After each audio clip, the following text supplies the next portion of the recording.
Okay, well, hello everyone, and welcome to the Poetry Den, where words once written on a page are now performed on stage, and solidarity extends between poets and friends. Give yourselves all the snaps for being here and online this evening. My name is Pam Blair, and I am the founder and host of the Poetry Den. In June of 2012, the Poetry Den started its roots at Merriman's Playhouse and started a new community of poets. It's totally a come as you are, come and share whatever has inspired you and share it in a welcome space. You can be experienced, you can be non-experienced, whatever your gender, your beliefs, your backgrounds, or your culture, all of that is welcome here at the Den.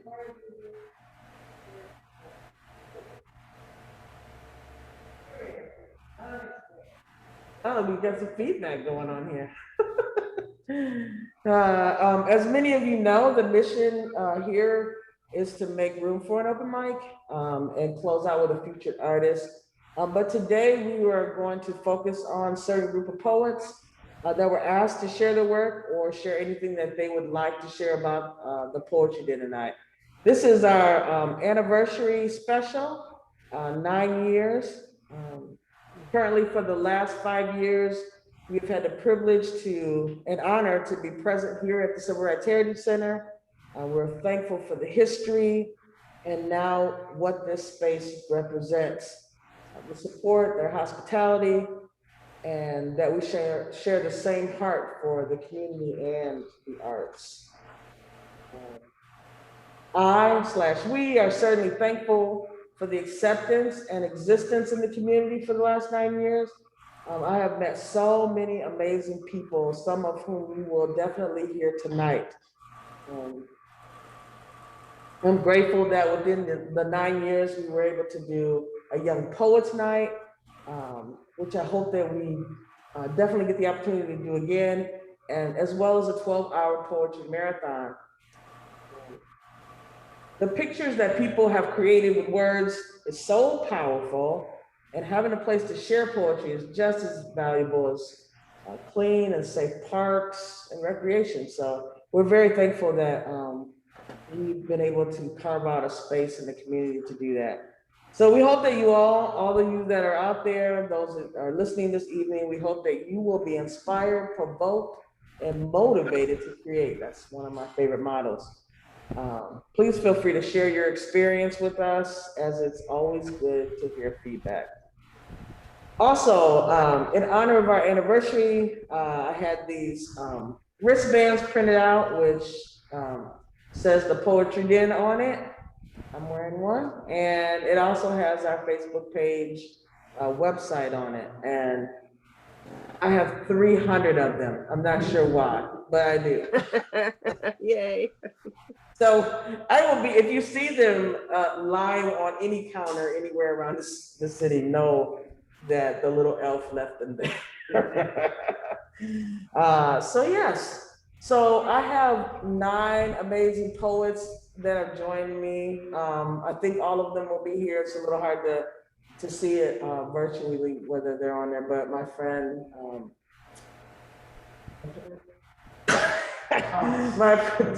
my friend George here who's doing the tech work behind the scenes, will help me know when people are coming and going. So those of you that are that I've asked to join me tonight, and we have 2 people that are here with me as well. I'm just gonna do as I always do, just go randomly, and I know you all know how that works, and we'll jump in when I call upon you. So as usual, I can start us out with some poems, and then we'll turn it over to some of my friends. I'm gonna be all over the place tonight, so there's no real rhyme or reason behind how I chose this artwork, or this poetry, I should say. I'm gonna start with a super old one that I wrote. I'm trying to think, when did I write it? Oh, in 2006. So it's really old. It's called Soul Ties. And I remember having a conversation about soul ties, and I became kind of fascinated with the word and how I feel like there's good soul ties and there can be not so good soul ties. And that's where this piece came from. When you authorize the individual to lie between your thighs, you create a soul tie. Your desire to socialize, attracted to those Levi's, you strategize, energized by that glamorized look. Now you fantasize and vocalize the need to compromise your vertical stature. Feeling vandalized in a place you thought would feel like paradise, your flesh hypnotized, and your soul traumatized. Looking for your soulmate, you took the bait. Failing to realize the enemy has strategized to paralyze you into a soul tie. Yes, I sympathize. I too have lived this deja vu, mobilized by what I thought would categorize me as fully satisfied. Angry, I'm left to analyze why I can't realize this fertilized root. Mesmerized. Sever the soul ties, move counterclockwise to maximize the gift on the inside, revealing the real tie, the real prize, that's soul ties. At home, if you want to stop, clap, whatever.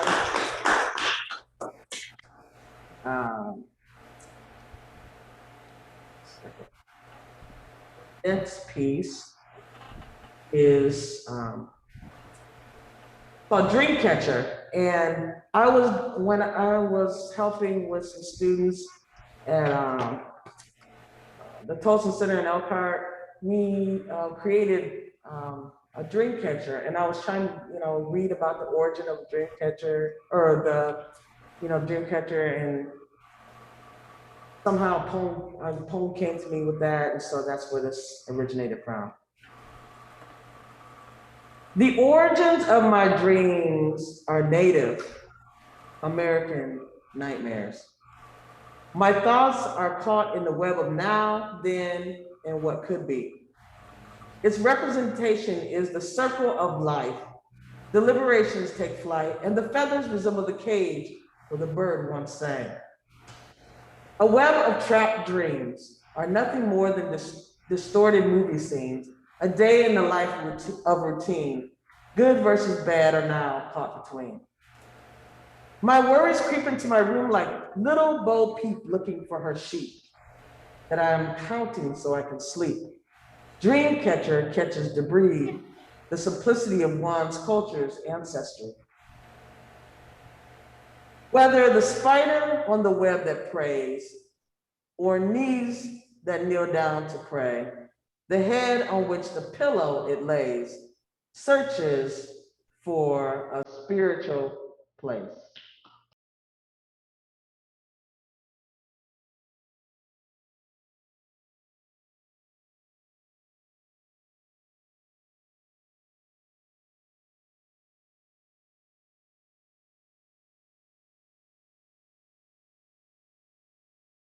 That's that piece.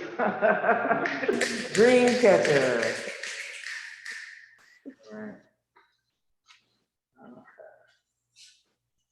This next piece I'd like to share is called The Application. This is one I don't read a lot, but basically talking about filling out an application.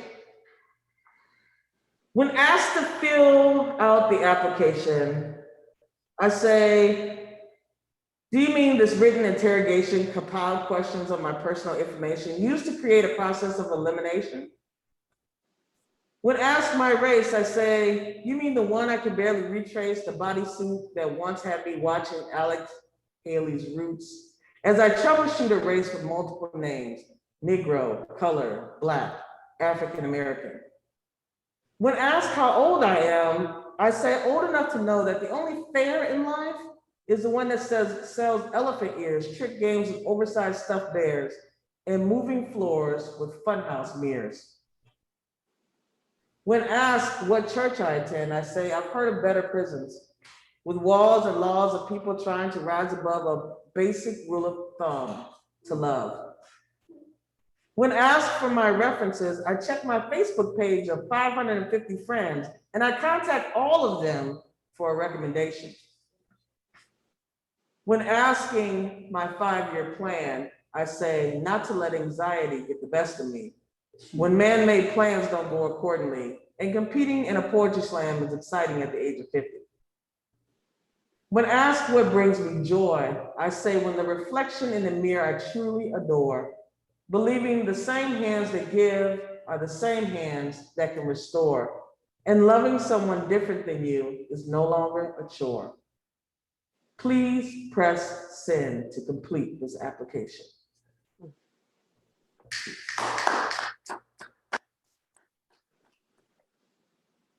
And let's see. This next one is called Unapologetically Strong. Let's see if I can mess that word up a few times. There is no longer anything wrong, just unapologetically strong. Saturated in brown skin, no longer my heart I need to convince. Unapologetically strong. Add being a woman layers the soul of the illusion to a colored girl's evolution and a search for her resolution. Trace back when Black breasts felt brown babies and white babies from her chest, her own dehumanization not allowed for her to protest. But unapologetically strong, she raised a family in the absence of supportive qualities, instilling faith and hope in inequality in unequal societies.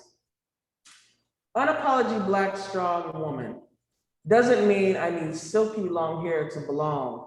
Pull up a chair and learn that touching my hair is not a legend, but a historical lesson.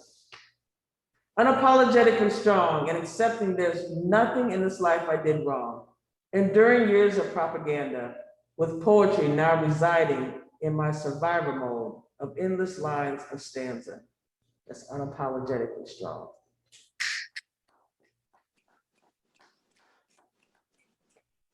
And this last piece, I wrote to my partner Bianca, and it's called Let Me Be Your Love Song. Let me be your love song, the one you hum to all day long. First on your playlist, that R&B classic soul remix. Let me be your love song, the interlude to what's to come, the heartbeat of bass and drum. Let me be your love song, the need for you to dance, the one that makes you scream, woo, yeah, that's my jam. Let me be your love song, words committed to memory, a genuine love documentary, a 5-time nominated Grammy. Let me be your love song, a warm breeze in the summertime, the sounds of wind and chimes, poetic words of rhythm and rhyme. Let me be your love song when you lay down to rest, in the morning when you get dressed, a melody that motivates you to be your very best. Let me be your love song when religion and theologians don't understand, and those we may offend when we hold hands. Let our love and our song in the midst of adversity stand. Let me be your love song.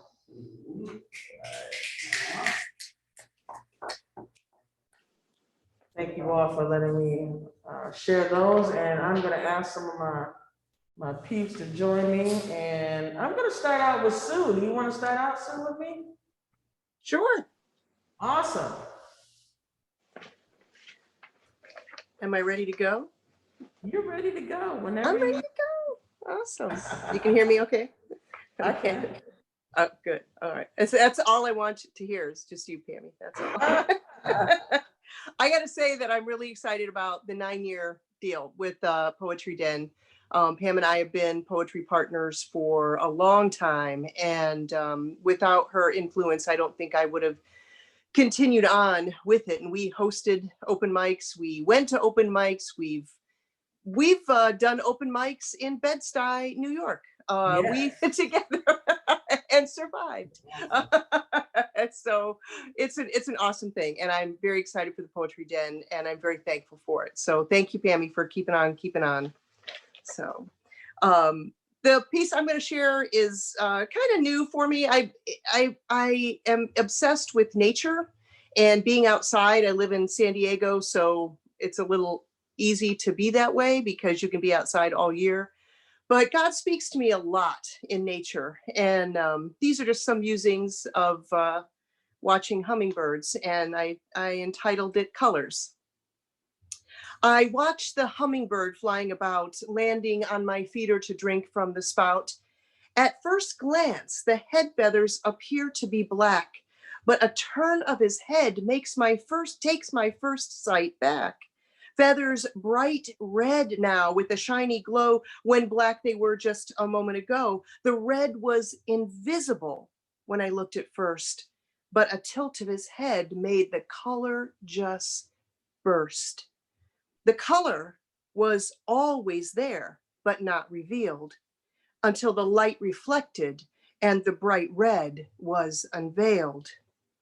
What other things are not visible, I have to ask, because my timing or my perspective is not on task. What we first see is not all there is, yet we judge at first sight and don't know what we miss. One moment I may be stumbling with blunders, but wait a minute, look again. Now I'm filled with wonder. Don't miss the brilliant because you won't walk in the light. Don't miss the deep because you have only near sight. Look past the first appearance and hang out for the rest. You may catch the light of someone at their very best.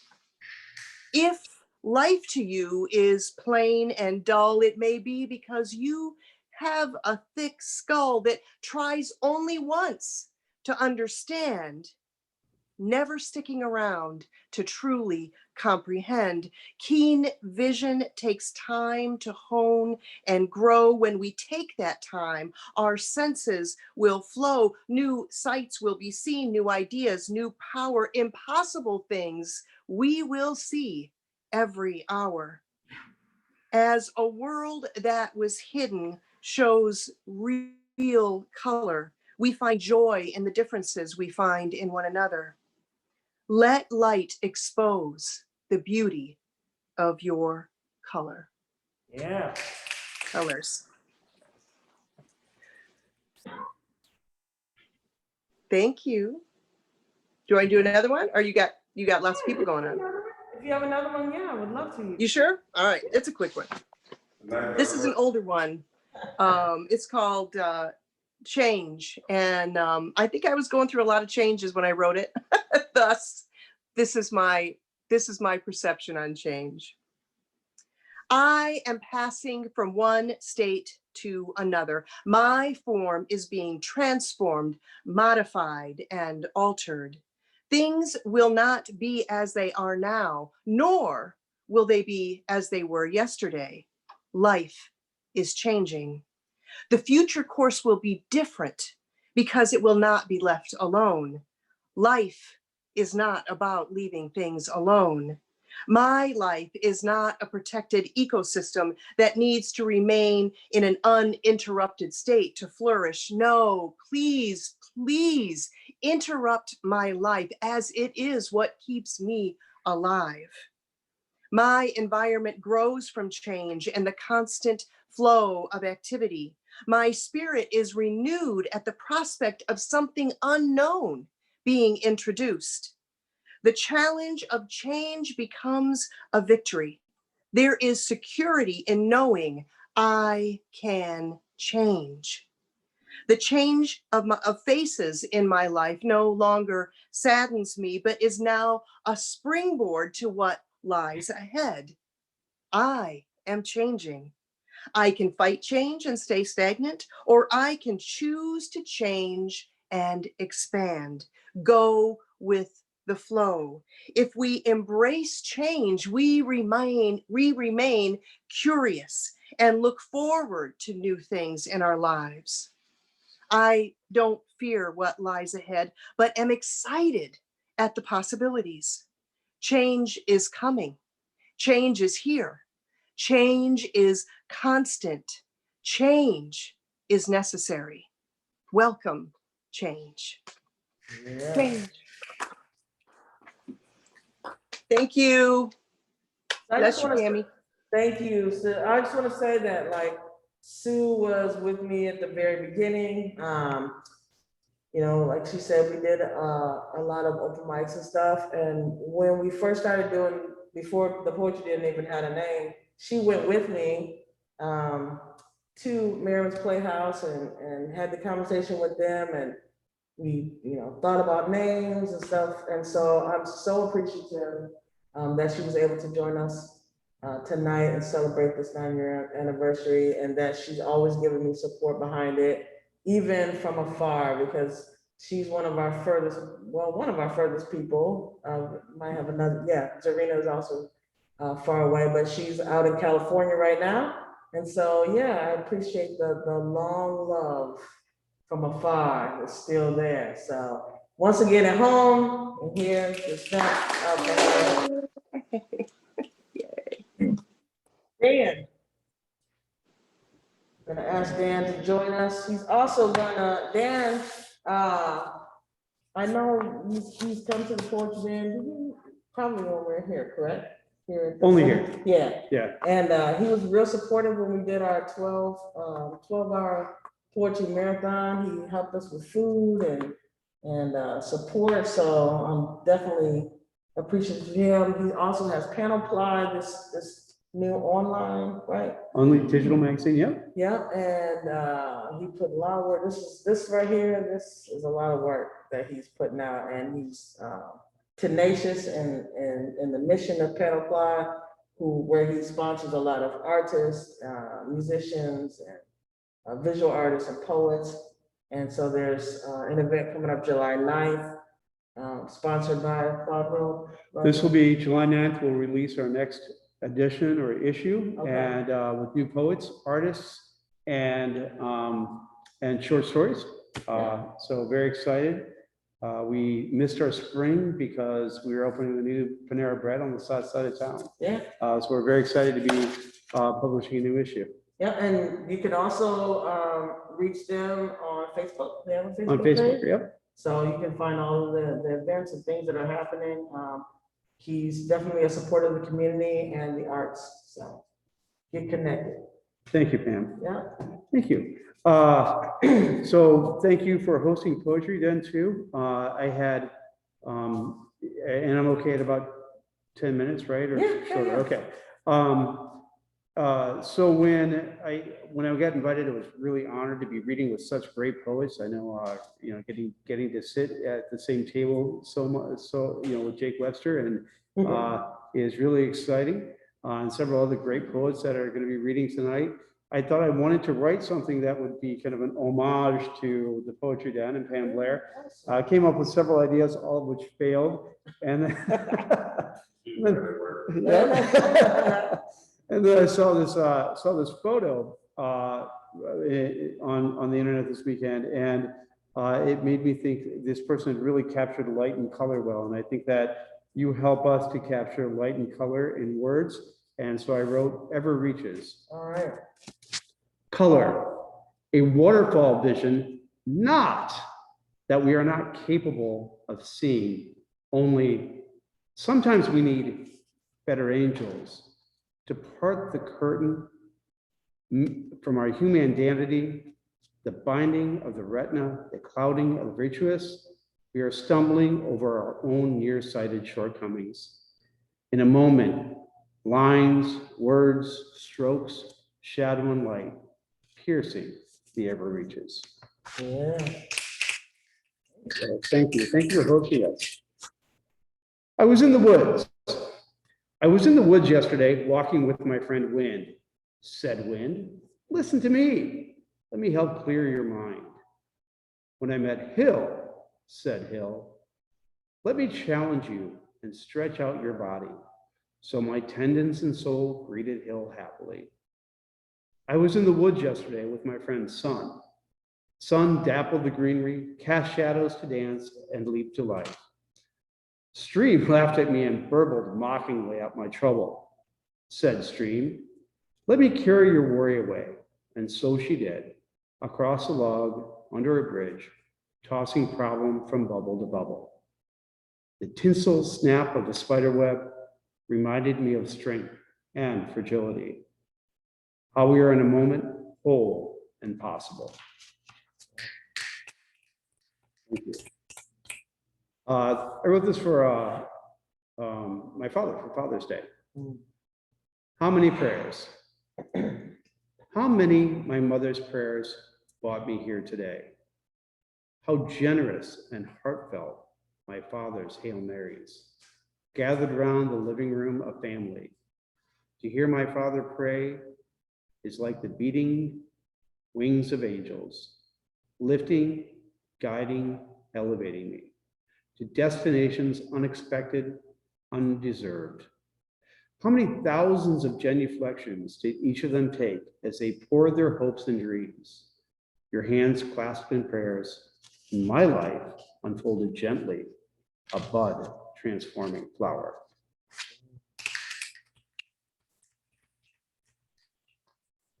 This is a love poem, and it's called A Love Poem. Allow me to be your disciple. Let my faith be a fever, a belief never again to be cooled by the hands of dangerous demons. Let me believe without placing my fingers inside the wounds of misgiving. I want to wear our love as a golden vestment of a priest whose passionate prayer rejoiced and rejoined by joyful, thronging voices of thousands, raising songs of glory and praise. I want to wear our love like the mantle of a queen, expressing fidelity, kissing the hem of our sacred union, past and present. I want others' lovers to catcall as we saunter in a silky number, turning heads in slick black stilettos. I want to wear our love all the days of our lives. And when we get holes from neglect, from trying too hard at life, or not hard enough, I want to patch it up with forgiveness. From what we have learned, make it whole again, even more in its adding. When we are very old, needing warmth in our chilled bones, I will cover us in a quilt of memory. The squares of joy shall remind us of laughter and days on beaches and children, summer, and so much more.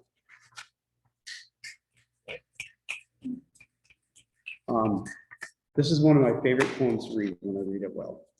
It's called the Nineveh Equation.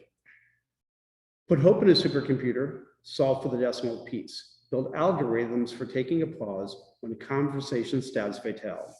Is there a linear equation for listening, considering each other's thoughts? Or should we continue to carry our pride, shells on our back, like Wishia style, slimy trail self-righteousness, gastropodically poisoning, destroying, massaging our ego, displacing, reshaping to win our point? Maybe we need an ultra machine, a lexicon greater than enormous imagination, a quantum vocab devouring Java to solve for the objective of us. Travel to a new relativity, less general, specific to our needs. If we can calculate the warp of space, can we bend the will of our minds? Will an algebraic resuscitation allow us to finally learn from our history? Or will we continue to remediate basic math, thinking 1 + 1 = 3, insisting our basic beliefs make up the physics of truth and fact? Wow. Yeah. Dreaming while chasing the giant moon. I wrote this I began writing poem a bunch of years ago when I quit one job and found I had more time to think. And I'd written before, but then it got devoured by work. So this is one of the first poems I wrote when I began writing again. Dreaming while chasing the giant moon. When I am much older, when time sits by my side, unlike I, her current owner, to friends, gossip, confide. A sugar jar of memories I'll mix into my tea, excavating archaeologist, youthful indulgency. Robin feathers, Tonka trucks, flying wheels, buried brittle bone treasure deep, pirates fancy free. Breakfast once a week with walrus O'Neill, Barbary holes poked in fabric, impenetrable. Jauntily out to circus, silly laughing seals, climb the sky proudly soaring golden eagles. I'll whittle me some fiddlesticks, teach my cat to saw a bow, the dogs to dance a five-skirt jig, to a square dance we will go. Sundays a chorus I'll chantily join, boisterous bullfrogs hind willow reeds, dainty homespun dishes purloin, Herculean larded fruits of bumblebees. Set my sails along silver strings, unmoor the moon from gravity ends, listen to the coral rings, climb rainbows, purple bends. Hunt ghastly fog, lay low in dangerous places, opaque threads yarnly spin upon bobbin wheel. Weave a prayer shawl of splendor graces, rejoice life, pilgrim, prostrate kneel. When well-worn, adventuresome bones carry me no further, I'll raise a cross and shield to the infallible predation. All around me I call, those I love gather, fight like hell for one final jubilation. Thank you. This is called 47 and 52. I'm now 55, George. I ask you, how many more men, how many more Black men lay down and die? Their lovers, wives, and mothers watch life slip away. George, I'm 55 now. This morning, because I work early and it was cold outside, I started my car. I couldn't help but notice nobody shot me. I never heard why Andre Maurice Hill started that car early in the morning. I suppose it doesn't matter, except the color of his skin. We marched all around town, had a good time singing Black Lives Matter, raising our fists, holding our signs high, chanting, say their name. Confessed our white privilege, promised a shield. Let me say, Patrick Warren. Is it because it's winter, the passion for our brothers subsided? Say his name. If I walk out of my front door into this world tonight, I won't be shot down. This is not going away. I know, you know, the second thing you thought when the mob stormed the steps, if Black men tore down those barricades, it would have been a bloody mess. Didn't need anyone to tell us, we thought it, we knew it, because it's true. George, who will rub mud in the eyes of our nation? Who will finally set all our people free? I tell you, it's me, it's you. We cannot be people marching one day, the next our lips sealed. It is not our privilege, our duty to one another, measure the future of our life together with our love. Thank you. Thank you. Thank you so much, Dan. Thank you for being here, coming our way, out to join us here this evening, and I look forward to when we're all able to do the same. So yeah, snaps out there for Dan. Zorina, are you with me? Yes, I am. Hello. Hi. Sorry. I'm in the middle of, literally in the middle of moving my life. So, did you come back for you, or are you no. I'm just getting somewhere where there's not a lot of noise. Oh, okay. So I'm gonna, I could just get into it right now. Okay. I could at least put the video on. All right. Hey. Hey. You got people working out there too. Hey guys. I came in, heard some of Sue's poetry, sounds really lovely. I was listening to everyone's stuff on the way. I'm in the middle of moving states, so like literally right now. So Wow. yeah, a lot's going on. A lot is just like lifting, it has not settled yet. So I'm all over the place, but it's good. So I'm gonna just do a spoken word poem right now. It's an old one. It's called It's Time. It's time to collect, recollect, and come correct. I bet if I keep this thing up, something's got to give because I already gave what I like. It feels like my life. So, in the midst of all of these dilemmas, I stay chill, like simmer. Quick to the bull, but not getting pulled into it. So whose game is tighter? I'm still standing. I'm a fighter. I survived the phony pushing up on me, the horny who tried to bone me, overcoming insecurity. I'm trying to make y'all love me because see, success is not an option. It's a being. It's time to collect, recollect, and come correct. Turn what's wrong into the opposite, the negative into the positive, making spiritual material deposits, uplifting the gift by using the fifth. Freedom of speech, freedom to be me, freedom to pursue life abundantly, but part of me, it's time. It seems as though abundance and abuse seem to have fused, leaving some confused. It takes two to make a thing go right in this inner city, and suburban plight arise out of problematic distractions that can avoid dynamic contractions of a birthing of something new, ideas, strategies, boom. Plan on being a part of it. Engage and embrace it like a lover. You know you want to taste it. Success and notoriety, appreciation and accommodation, brushing off agitation of people just hating. If you want it, you got it, but you gotta fight for it. I'm telling you, it's time to collect, recollect, and come correct because our weapons aren't physical, they're biblical. Yeah. That one is always a good one. So look, I brought a book with me. I'm published in the latest Chicken Soup for the Soul. I'm speaking now. Black women share their truth in 100 stories of love, courage, and hope. So I brought this book with me. Right. And so the poem that I want to read, because I don't know this one by heart, is called Breakfast in Northport. Well, this is the worst angle. Give me a second. Objects are bigger than they appear, or something like that. I don't know. Okay, so where can I go? All right, so all over the place. I got a drink waiting on me.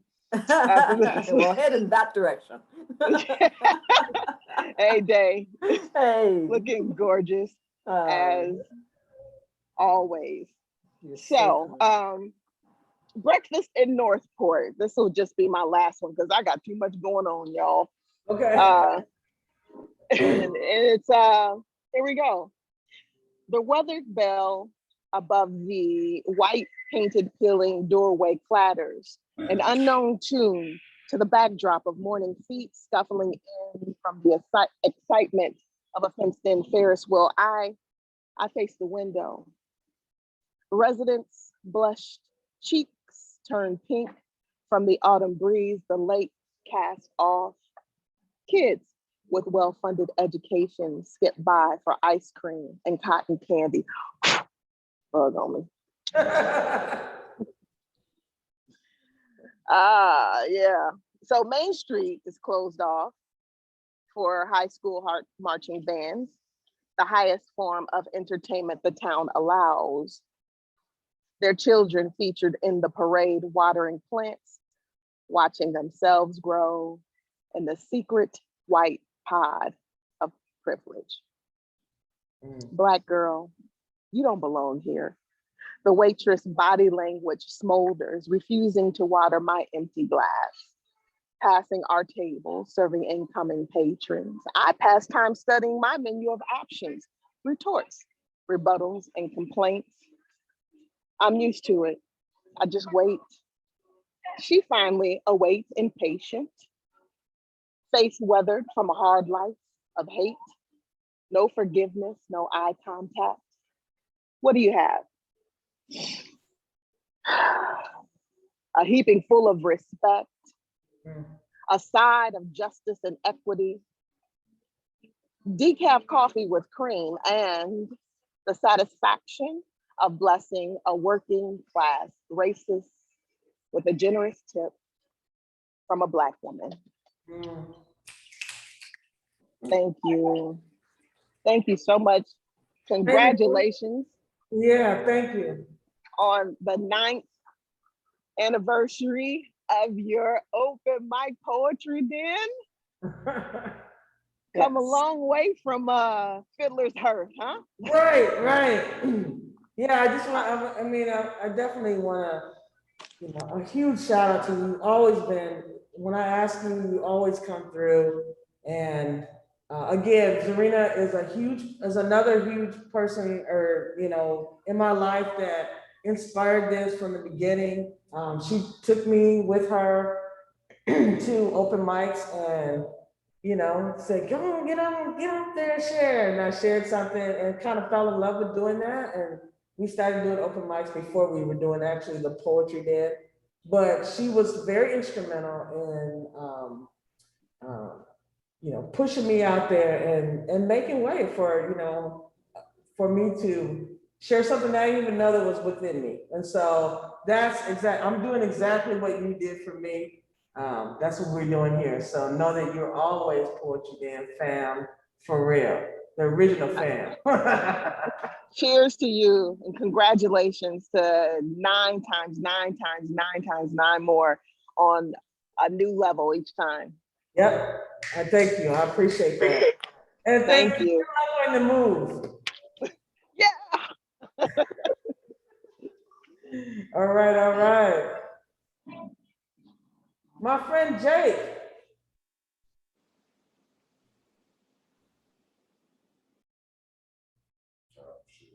Can I hear you? Yes, you can hear me as soon as I turn my mic on.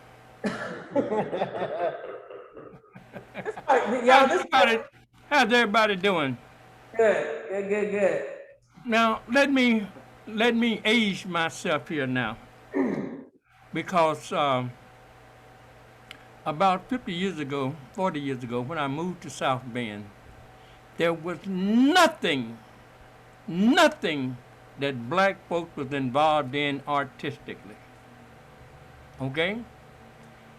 Because I asked to teach high school, the school corporation wouldn't even hire me the first year. We done had a gay mayor, we done had a black superintendent, we done had, you name it in South Bend. We have never had a black high school or Latino or Asian high school art teacher. Why? Because art is what taps into the soul of our young folks and give them the freedom to be free. Now, saying that, I remember when Dave Bryant, Social Action Project at IUSB, was the only thing in town that a black person done art. Don't nobody say that now because we like to attribute that to somebody else. But I know for a fact she was first because I was there.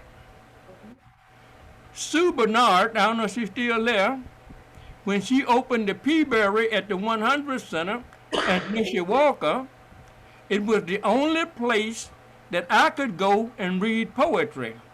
And I was treated differently, but they allowed me to come. Okay? Now, fast forward. I always tried to get Dave Bryan to write. She wouldn't. But when we started this Expresstic event at the museum, myself and 3 of her best friends, well, her best friends, not me, encouraged her to write. And she's been writing poetry ever since. Okay? Now, the Expresstic event is a compilation of writers coming to the South Bend Museum of Art to write poetry or write prose about the art in their possession. This is our 5th year, and this is the chapbook that came out and say, hey, this is it. This is me. An Expresstic. Oh, let me turn it right. Event. And it's going on now. In fact, Friday we had because we invite all of the writers to come to the museum to read. So Friday was that day. So about 200 people showed up to listen to about 30 people read their poetry. Nice. Zorina, where are you? I know she's gone, but that's okay. Nope, I'm still here. Don't mind being black is She co-authored with me. I didn't co-author with her, but she'll tell you she's in charge of all of the money. Okay? Now, you can find this on Amazon.com and a few other websites. This is with Zorina. And so, in order, and Pam, let me say this about Pam. When Pam went out of business for a while, she used to cuss when she saw me coming because she knew I was going to say, Pam, you need to open up the poetry den. And she said, I don't give a damn where you open it up. Because you're the only black person in town. You're gay. So you got 2 strikes you covered. You got 2 strikes you covered. So we need you in the public eye. Kids need you in the public eye. Because when we don't see ourselves, we don't think we can. But when we see ourselves, we know we can. In my other book, it's titled Poem. Me and that white boy up there in Benton Harbor, we get together and we write and publish our own shit because folks just ain't gonna publish us. And I really don't give a damn. And you can find this on Amazon.com too. The Zorina book and I cost $23. Why? Because I put a lot of color photographs in it. David and I book costs $20. I have no idea because there's not one color picture in it. But it's there. So you can find this. Now listen at me now. Because I love Zorina so. Zorina was the first black person I asked to co-publish with me that didn't think I was trying to steal something from her. Everybody else thought I was trying to steal their poetry. I was trying to copyright their poetry. Zorina copyrighted all of this for me. So Zorina, listen at me, girl. The Last Sound. I wrote this for domestic violence because the white woman up there in the poet went to Michigan. And the last thing she said is this motherfucker shooting through the door. He killed her and her mother. And nobody, still to this day, are talking about it. There are no monuments being built. But domestic violence is a terrible, terrible issue. So, Jake, we can't hear you. You did something. can you hear me now? Yes. Okay, now listen, a few years ago, I wrote this, The Last Sound. You here on earth ought not be, bam, some motherfucker shooting through the door. Hard, cement, cold, lonely, cement, dead, domestic, cement, violent, cement. When people cry out, they should not be ashamed. They should not be shamed when people are hurting. There shouldn't be fear when people are suffering. Nothing should be taken for granted. Domestic violence is serious. We can't just look the other way. Oh no, he's shooting through the door. Bam! The Last Sound. 911 recording.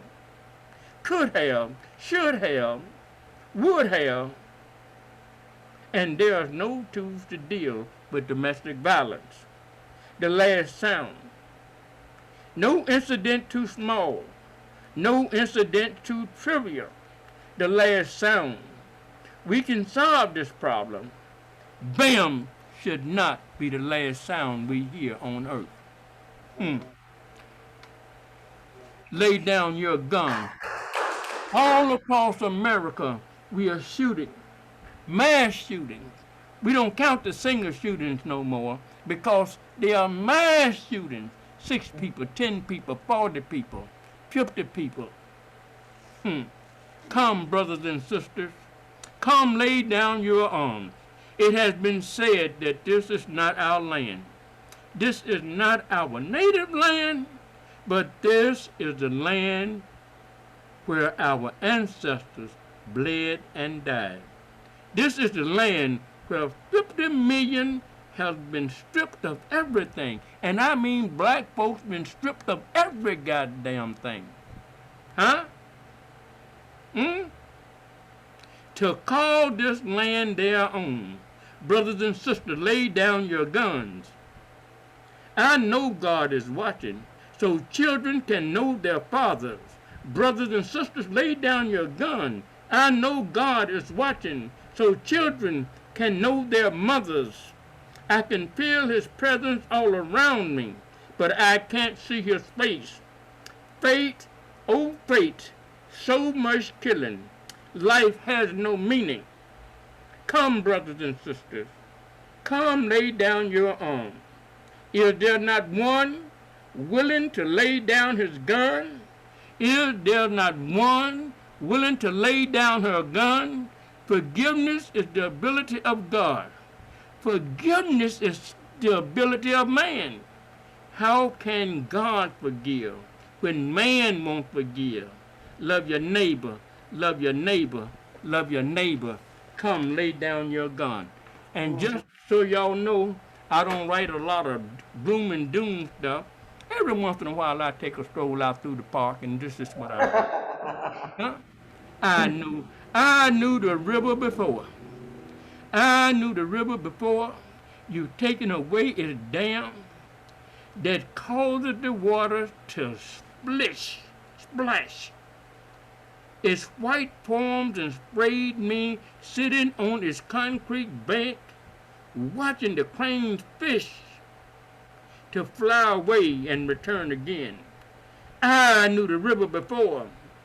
When you walked a few feet upstream, turtles sunbathing on the rocks, trapped the greed in the heart of the city to be disturbed by me and quickly dive to the bottom. The river waters flowed freely, never to return again. I know the river before. Whole trees would be trapped and left hanging on the cliff, on the edge, causing tension. Not people, but the tree caught on the banks, causing tension for the next gush of water to wash it downstream or to push it over the cliffs so it could continue its journey downstream to be log jammed on its banks once more. I knew the rivers. Progress came and built on the upper banks, commercial on the upper banks, condos. They put fences in too. They put in lock gates too. The river keeps right on flowing, won't stand still for me and nobody. The water here today is gone tomorrow. My peaceable river in the midst of the city, and in the midst of the city. Now, I'm gonna read a couple of more pieces, and then I'm gonna go. Place. Black painters and sculptors seem to have no place else than home. Aesthetically, academics say we don't exist, but there is proof. Because there is proof, that's what you need. Am I saying the same sights and sounds that influence writers and musicians had to touch black painters and sculptors too? Am I saying the same smells and streets that influence black dancers and intellectuals had to touch black painters and sculptors too? Every day they tell me that Harlem, south side of Chicago, and Watts, and all those cities of America that set places aside for black folks like me to live. Yes, there are places that are still, those are the places that are home to me. So the argument is wrong. Because this is still American art. Because you don't get no more America than Jake Webster. Huh? But they still say that something is wrong. And I'm saying, no, It's not wrong because I'm not embarrassed where I come from. I'm not embarrassed by where I'm going. Huh? You see, these are the places that are still home to me. So the argument is wrong. But this is still American art. Aesthetically, because I am black, they want me to be African or African-like. Academically, because I am black, I am both. But make no mistake, I make truly American art. And because I am black, I won't give you the pleasure or the opportunity to tell me when I'm black or African. I too make American art. Place. This is my place. This is my place. Thank you.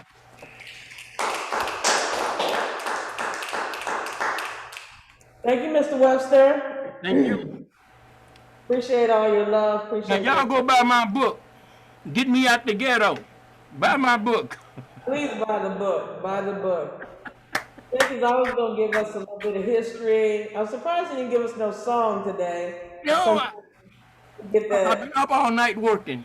Yeah, his throat is a little, you know, his throat is not available today, but we appreciate him. Appreciate your love. Thank you so much for agreeing to do this with us. And Miss Day. Am I muted? All right.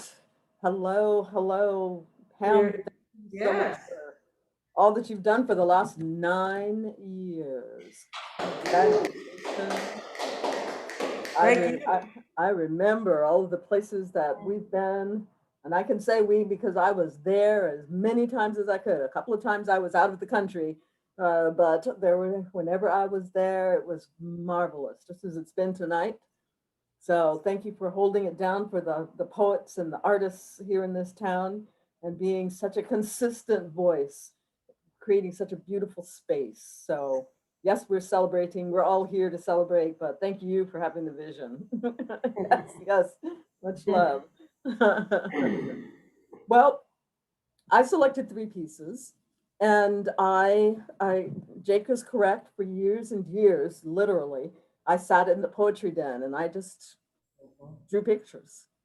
I drew pictures as other people created poetry, and I appreciated it, but I truly did not consider myself a poet. And so Jake is correct. He and 2 other people strong-armed me. They double-teamed me.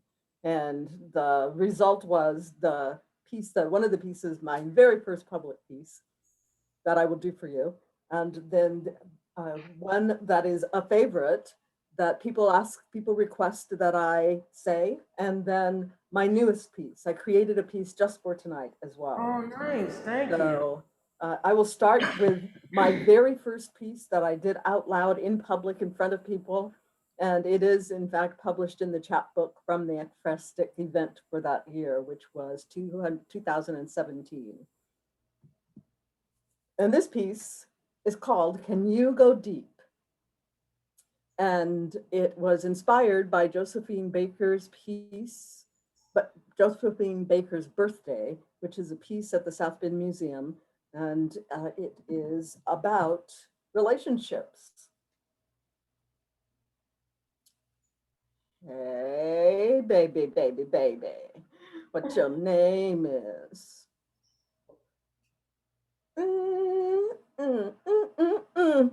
You must be jelly, cause jam don't shake like that. What your man got to do with me? Girl, I would sop you up with a biscuit. We've all heard these words, and we've all had reactions to them. And always someone will ask me, so what should I say? You can start with hello. These are my names. I'm here today to meet you. Let me show you around the rooms of this house called my life. I choose you.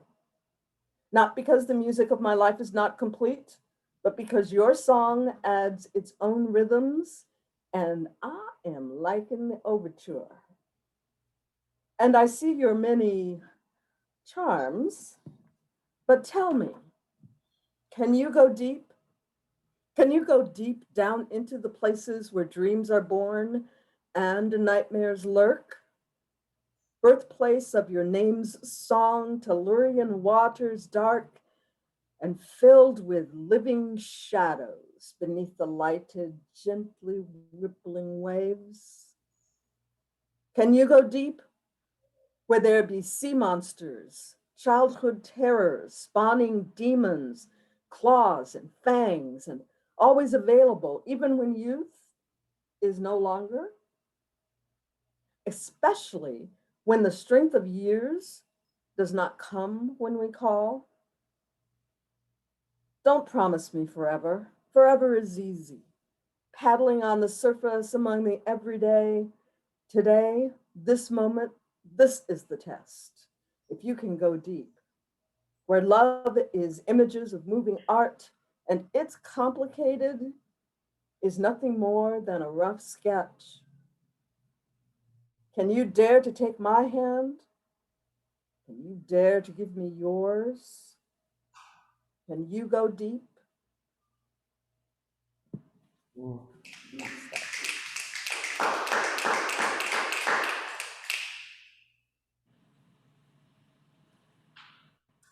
The second piece was written after one of those many events.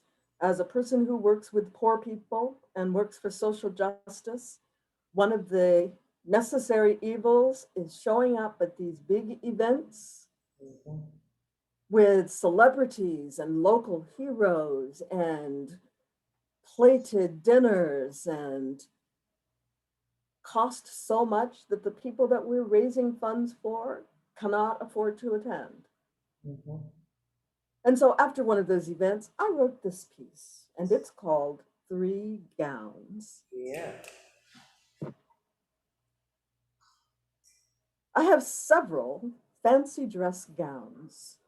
You know, the ones slinky, backless, side slits, sparkles, and appliques very carefully positioned for modesty. Expensive covers for hangers that I wear only on the most auspicious occasions. I went to a gala in one of those very special gowns. I sat at a table in the round with 7 others, each of us dressed in our expensive closet ornaments. The tables were laden with plates with 1, 2, or 3. 1 slice of death by chocolate cake, 2 crusty, puffy dinner rolls, dusted just so with flour, 3 garnishes, a sculpture of butter, a sprig of fennel, and a big, beautiful, glistening blackberry. I still remember that plate of 3, a sprig, a sculpture, and a berry. Each placed just perfectly right there on a gleaming white plate. 8 plates to a table, 50 tables, the mathematics of 400 plates set by hand by someone working for minimum wage on a dinner she could not afford to eat, who would be turned away at the door because poor folks were not on the guest list. I have these fancy gowns. I wear them in rotation to commit the necessary evil of these swanky gatherings of the privileged, to bring what's needed for those who place a sprig, a sculpture, and a berry, just so, on 400 plates. So when that server rushes past me and expels "Hello, beautiful" on one hairy breath, I thank him for the absolution. And that's that piece. Love that piece. So my last piece was the new one. I wanted to create something that captured the moment and celebrated our ability to come and tell stories here to one another in books and on the airwaves here on Facebook. And considering the times, it was easy to come up with a topic, but what I struggled with was a name for this poem. I considered several titles. The year white people discovered racism has never stopped being a thing. No, didn't like that one. Medical incident during police interaction, hashtag systematic racism lives. Yeah, a little long, a little pretentious. About bureaucratic report filed by officers at the scene of the murder of George Floyd. Accurate, but still too long. Oh, one cop in jail. Whoopee. But say they all ended up being words, not to make things plain, but to explain them away, because there's plenty of information online, but truth is not necessarily what you find. Man dies after medical incident during police interaction, says the official report. An incident, an interaction. Officers responded to a report. Forgery in progress. There it is again. Information, but truth, much less. Officers were advised the suspect was sitting on a car under the influence, or at least that is what the officers were advised, that he appeared to be. Officers on the scene, having been so advised, reported the suspect physically resisted, so they applied force, handcuffs, and a knee. Officers noted the suspect appeared to be suffering medical distress. 8 minutes, 46 seconds. The last 3 minutes of which George Floyd was unresponsive, unconscious, dying, dead. While onlookers shouted for sanity, a modicum of humanity, one officer kneeled, nonchalant, hands in pockets, eyes front, broad daylight, city street, video streaming, secure in his might. George Floyd called for his mama and summoned all mothers to take up the fight. Officer called for an ambulance, code white. No need to hurry, nothing to do, except transport what remains. No officers were injured, the official report said. Nothing to see here, no one important dead. Move along. Officers dismissed the incident, filed it away. Nothing happened they could not plausibly deny. Distract, misdirect, miseducate, or obfuscate. Officers hid behind distortions and lies quite familiar to those of us surveilled and patrolled, daily exposed to the assumption, the presumption of business as usual, that no one important would see, through the words performing calm and concern in bureaucratic prose. Medical incident during police interaction, the official report said. And George Floyd was dead. Wow.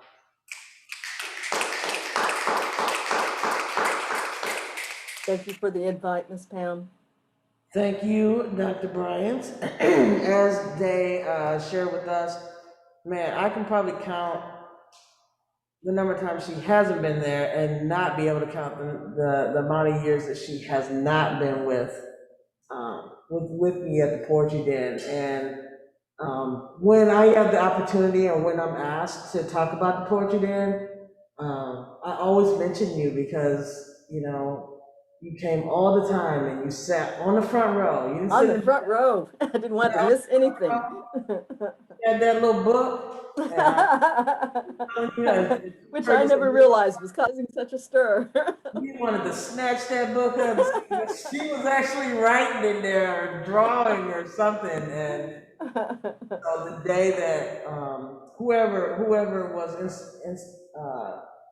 instrumental in getting you to write, it was beautiful to see you come up and share with us for the first time, and now for the 50th time or 60th time. So those are the kind of things that make my heart very happy, is when I see people, get inspired to do those kind of things. So you've opened doorways and other people have done the same. And so again, thank you so much for taking time out this evening to be with us. I appreciate that. Awesome. Oh, gee. Yeah. Come on, man. This one of my longtime peeps too at Merriman. So he followed us over here. I'm so grateful for it. Now he's a man of published words. Indeed. Big time.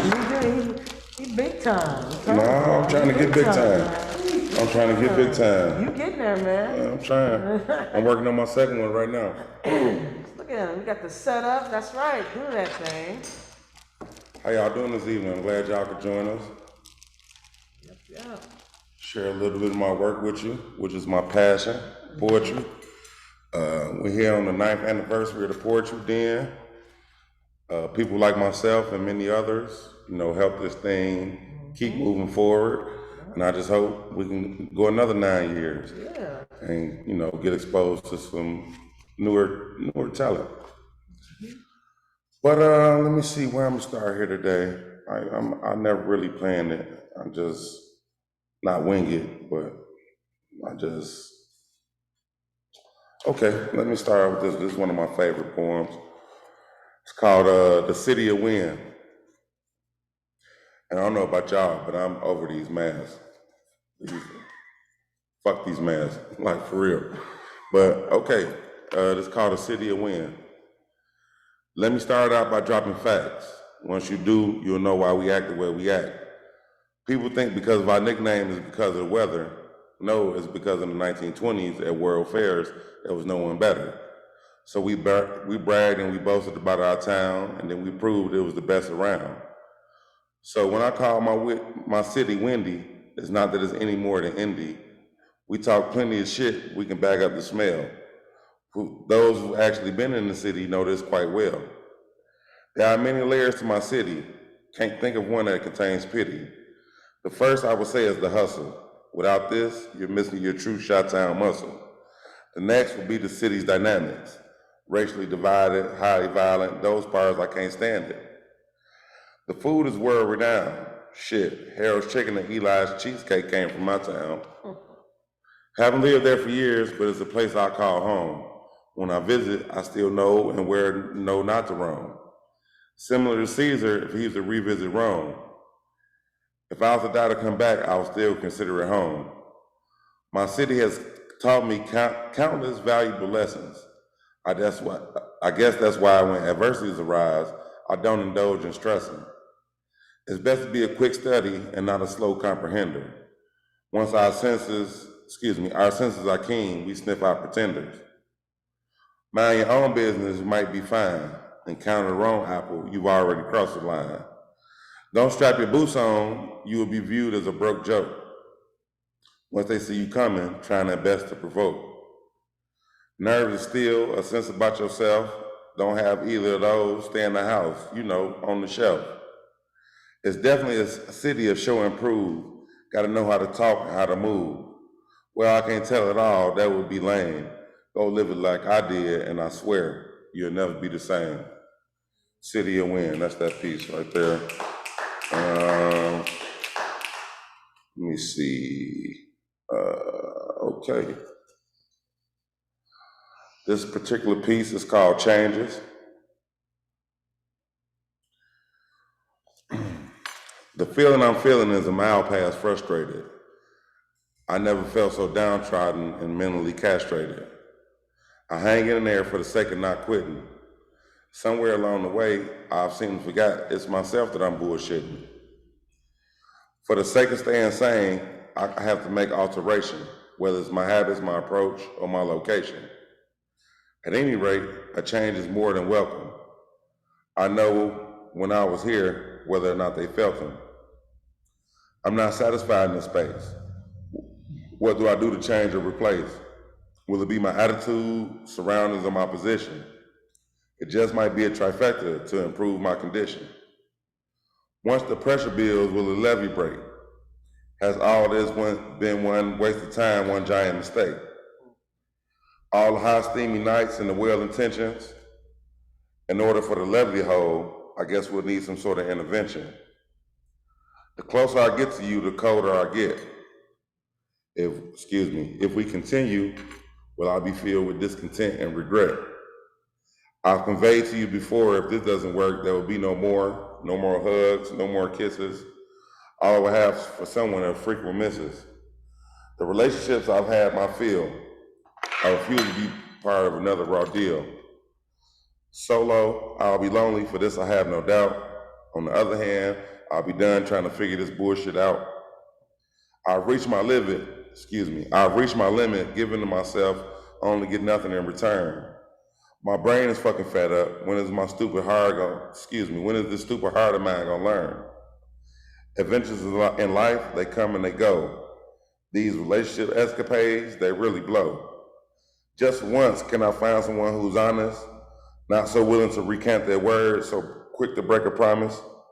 This game called life has unlimited ups and downs.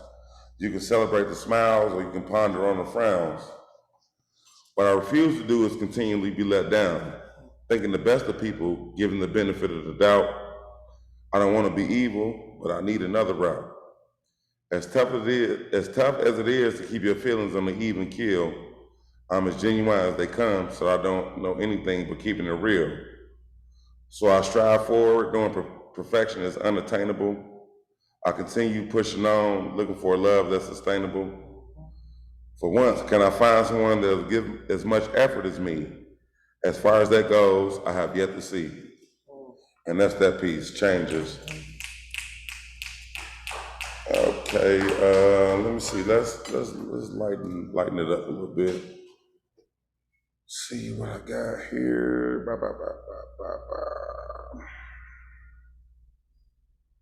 Well, maybe I won't lighten it up. I'll get a little deeper. This one's called PSA, Public Service Announcement. African women, you're the mom of civilization. Turning up and twerking, take a break from vacation. Let the weave go in all the European ways. I hope like hell y'all grow out of this phase. Nappy hair, you consider it crappy. You've been convinced, if nappy, not to be happy. Y'all complain when brothers fuck with the snowflakes, but y'all run around with blonde wigs and blue contacts, and that shit is so fake. Y'all practice assimilation in the grandest fashion. When you see a brother with pink toes, you got the nerve to start bashing, lashing out, disgusted with us. In order for our people to uprise, our queens are a must. I hope these words reach you and make you feel some type of way. Hold on to yourself. I got plenty more to say. Don't worry, ladies, we're guilty too. Calling sisters bitches, no control of our britches, making children and bouncing out the back. I feel you, ladies, that shit is super whack. Africans worldwide, we're in a state of emergency. We need to do something about it with a sense of urgency. Time is running out, the sand's almost gone. Unify immediately, right all our wrongs. America and the whole world will be singing a different song. I hope you take this message raw with no salt. If we don't take action, it will be all our fault. PSA. We got to do the math. Yeah, we can keep our jobs here. Okay. I appreciate it. For the poetry then, I'll definitely put on the math. Man, thank you. Yeah, I love y'all too. Let me see.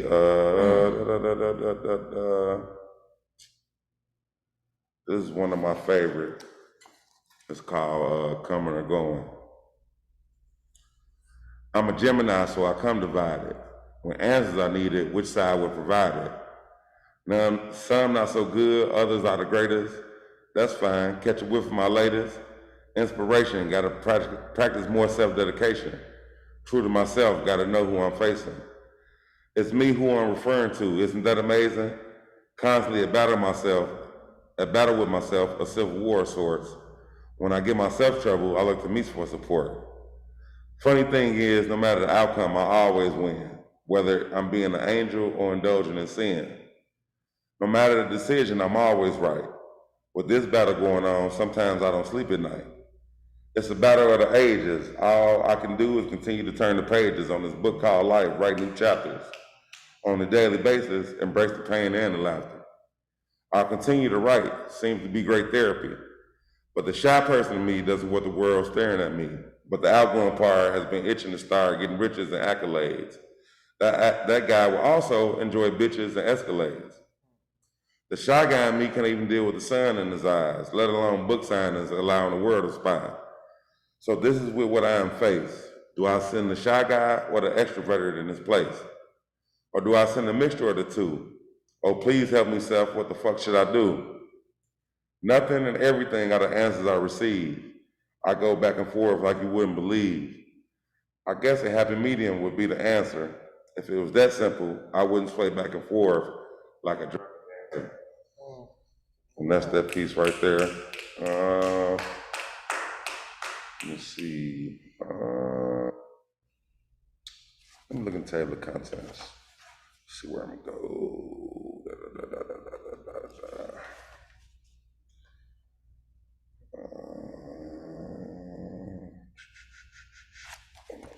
Yeah. This one's definitely in honor of my mom who passed on Thanksgiving 2019. I was hoping you were gonna read one. Oh yeah, most definitely. I love that lady to life. Well, she passed now, but I still love her to life. And a big part of me is her. And this one was called Mother's Model. Hey mom, just stopped by to chat. You ruined me, just wanted you to know that. I hold women to a standard they can't seem to reach. Nowadays, the values I saw my mom display, they don't seem to teach. I'm sick to my stomach of dealing with these half ladies. Quick to lie, cheat, and be lazy. Why are females so shady? What happened to honesty, values, and virtue? This shit is beyond crazy. I just don't know what to do. Not that I want to be with my mother, it's just that I know what's possible and I don't enjoy the other. So Mom, thanks for my heightened standards, I won't settle for less. So for now, I'll stay single and avoid the unnecessary stress. Maybe one day I'll find the one, and to then I'm done with this relationship mess. I'm not claiming perfection, I have issues of my own. I do know the difference between claiming independence and really being grown. Ladies, giving up the panties does not make you an adult. Getting to know someone inside and out achieves this result. Girls, get back to making men work for your treasure. Get to know if he's worthy of obtaining that pleasure. I'll let you in on a little secret. Respect and rapport are built during the time that you keep it. So ladies, take these words with a grain of sodium and keep guys like myself off the podium. I bring this advice with love in my heart. Ladies, respect yourself from the end to the start. As a man, we will be forced to play our part. My mother gave me counsel that sticks with me to this day. She told me if she's quick to give it to you, who else has she given it quick to? Don't get me wrong, ladies, if you're giving with taking, if you do it too fast, more than likely, it's a mistake that you're making. Mother's Model, that's that piece right there. I definitely want to read my favorite one before my time is up. And let me see. Okay. I should memorize that page. This is probably one of my favorites because I wrote this poem in maybe 5 minutes. I think I was listening to some R. Kelly. I was just vibing, and it just flowed on the paper, and here it is. It's called True to Myself Forever. Best kept secret, didn't even know it. Couldn't guess it on their best day. I was put here to flow it. Poet, term reserved for typewriters. iPhone use, no tendinitis. Vocab been anti-status quo. Blame mama, also Chicago. Constantly pressed to be the best, no matter the task of the test. Been writing since the second grader. Word problems, first love on paper. Next episode, I think it was the 5th. By then, I just knew I had the gift. This time, girls were my angle. Very first time I let my heart dangle. Tell you one thing, boy, that I regret. I know one thing, never did forget. Forgot about poetry, feelings hurt. Gotta pick myself up from the dirt. Next year, Rakim in Too Short appearance. Couldn't believe what I was hearing. Passion reignited, I was still fearing. Kept it to myself this round, but I let her keep me down. Now that I'm grown, not no Myerstown, could give a shit less how you feel. Could have had books published. Bitch, are you for real? Now you know why my attitude is such. Why y'all think I don't give two fucks. Flow was fluid from the start, but I let this chick change my part in my own life. Ain't that a bitch? Flow's still stanky. I'ma be the shit. The point of this tale is as simple as it gets. Gotta live your life with minimal regrets. Never let the next person cash in your bets. Firm believer, every action happens for a reason. Take consideration into who you choose pleasing. If you give a fuck, what do you give yourself? Let no one make you put you on the shelf. That last point, that's that enough. Get it sooner than I did, life would be less rough. Get ready, I made my decision. That's it, I'm coming for my division. Chop, slice, par, whatever you call it. Fulfilling my dream and filling my wallet. Best kept secret is out the bag. Who would have ever known what a gift I had? True story. Wow. That's that piece right there. How much more time I got, Pam? Can we do just one more? Oh, sure. All right. Let me see. Okay, all right. We're gonna go out on a social political note. Home of the free, land of the slaves is the title of this piece. America is the greatest country, and that's no lie. The greatest at stealing, lying, and having lame alibis. They start wars for selfish reasons, usually money motivated. Sounds like treason. Land of the free, home of the brave, free to steal what they want, as including humans as slaves. Oil in the Middle East, gold from the motherland. Gotta stop conforming, come up with another plan. Take this country back, divide it among the people. Stop giving your money to every mosque, temple, or steeple. Religion, another faction to keep us divided. There's only one race, and that's human, and we all provide it. Without the poor to do the rich's bidding, we run this, not them. Are you fucking kidding? Conform to the system, you will come up short. The problems start when we go to them instead of creating our own support. And to the republic for which it stands, from the way things look, we're not in the plans. So continue to believe what you hear or form your own conclusion and look at what's happening around here. What we can do is uprise fast, couldn't be more clear. What we can't do is give in or indulge in fear. Home of the free, land of the slaves. That's that piece right there. Yeah, thank you so much. Make Yeah, sure no y'all problem at buy all. his book. Oh yeah, it's available on Amazon, Barnes and Nobles, outskirtspress.com, or you can contact me directly. I'll split the shipping with you, ship it out to you. You cash at me, I'll send it the same day. Omari Gill on Facebook and OG38 on Instagram, OHGEE38 on Instagram. Thank you. Yeah, thank you.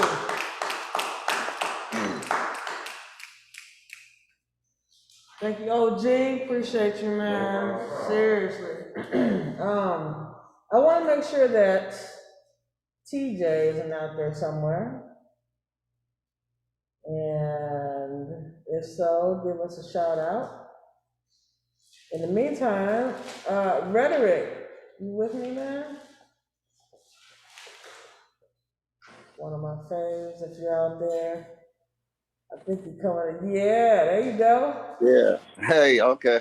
What's going on? I'm all right.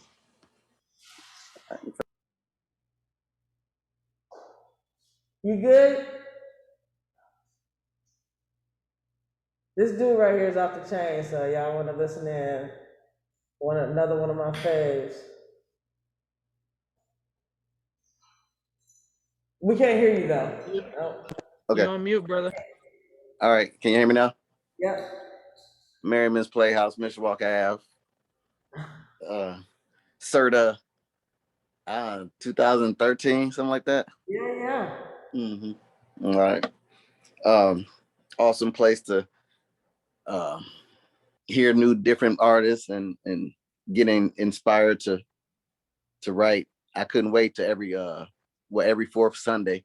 Mm-hmm.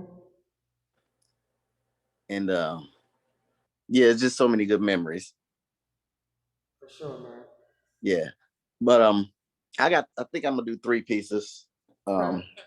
I might do another one. I'm trying to, I like to memorize my stuff, but it's been a minute since and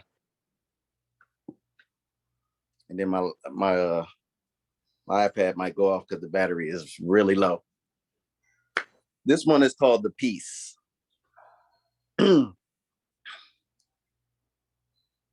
It seems that I'm facing a sentence, accused of an uncontrollable urge to be heard, along with this ability to merge words, but these bars won't confine what's already inside. I'm not what you think.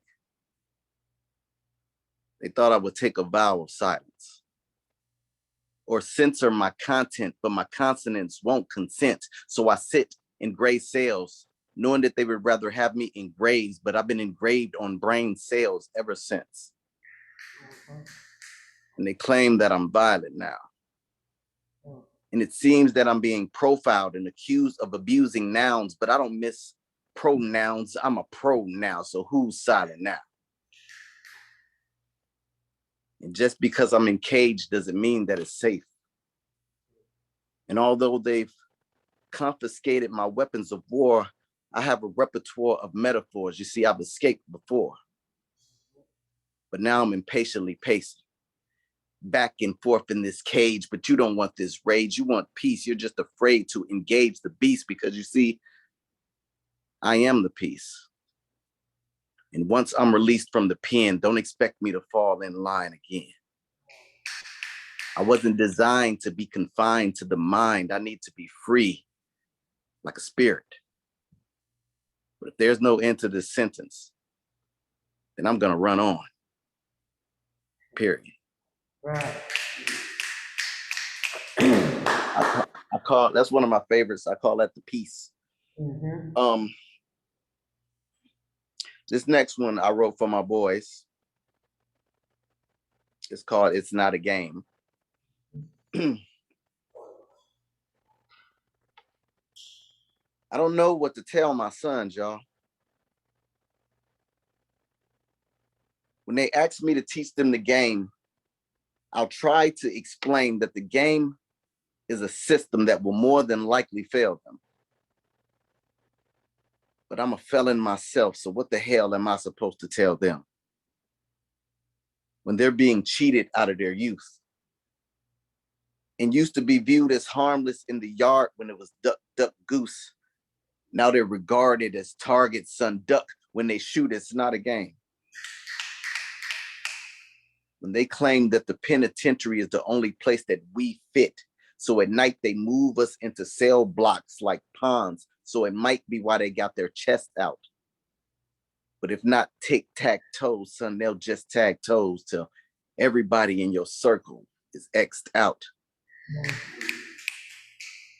But I doubt they listen to daddy now. Because they'd rather be with friends, but rolling 8 balls in the alley can only lead to the pen. What do I tell them? When I'm a felon myself. So I know how cops patrol to control our sons, waiting for the opportunity to put a hole in one. So I'll teach them to put their hands up, but don't expect to go rounds because they'll unload rounds. And when shots ring out from out of bounds, they still count. And even when the scene is seen from an instant replay, this incident gets replayed. And what's sad is there's a hashtag, but no flag on the play. And no charge in court.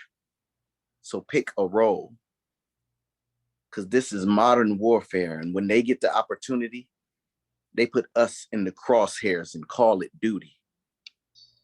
So I tell my sons, be safe.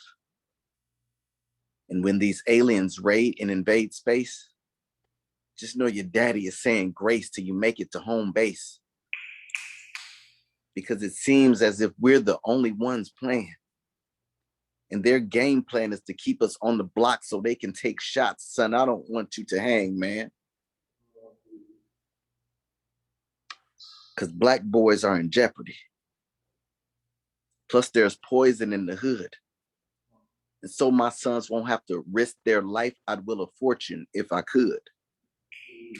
But the game has changed from when it was simple then, when all I had was Atari.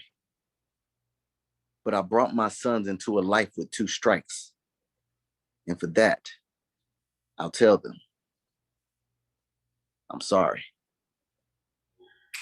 Love that piece. I call that It's Not a Game. All right, laptop is going off, so I'm kind of, I wrote this piece this past March for my mother's birthday. I call it Sunday Dinner.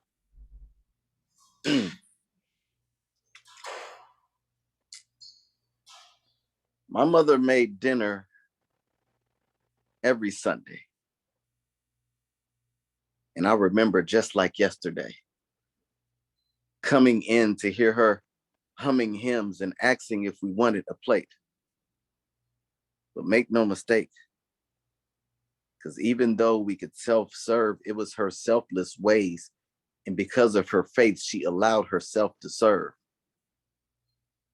So she would serve. And that's how she made sure that every plate got filled. So I wouldn't leave the table until I ate my fill, because it was more than enough. Plus the aroma from the food always filled the room up. And I could tell by the smell coming from the pots what she stirred inside. So it was worth the wait when my stomach was in knots, like something stirring inside every Sunday. As soon as she came home from church. But she wouldn't rest until the table was blessed. She gave the Lord praise first. And now I searched for what was lost to me. Because it was more than just a meal. It was her dressed in blessings. And I feel her presence still. And when she bowed and said grace, it was by grace, I'm convinced. It's why my mother died on a Sunday. And we haven't had Sunday dinner since.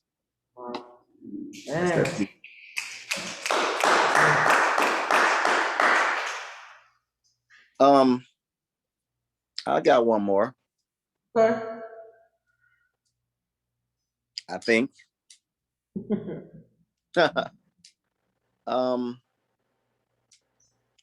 I think I do, Pam. I'm blank. I got one more. Can you still see me? We got a picture of you up there now. Okay. This is called, okay. I call this That's What We Get. Okay.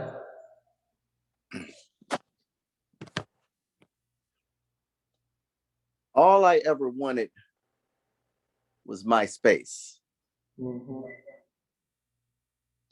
But I guess it was too much to ask to have room to breathe. So now I'm in a room with a mask and I can't breathe because they told us it was safe. And I wouldn't have access to this virus if I blocked some friends. But it seems like they don't want to address this virus, so they locked us in and told us just in case. But now this nation is faced with a case of corona. So I drink till I'm wasted, a case of corona. They insist that we social distance because of this sickness. But we've been imprisoned, held captive in a cell by a handheld sail, and I don't see the difference. So now I'm writing on walls just to keep you updated with me. Fighting off coughs so they don't think I'm sickly. You see, no longer can we gather in packs and clubs. And I'd rather give you elbow taps than daps and hugs. Look what it's come to. This world is literally out of touch. I'm afraid to touch you, but I'll tag you. So I guess we've made America great again. MAGA. I believe the powers that be initiated a fall. And then COVID-19 segregated us all. Plus, we were fooling with a lunatic whose repertoire is piss poor. And now we're all behind the wall. So be careful what you wish for. Yeah. That's what we get. Pam, that's my last piece. I thank you. Thank you for what you've done for us poets, giving us a platform to share our thoughts.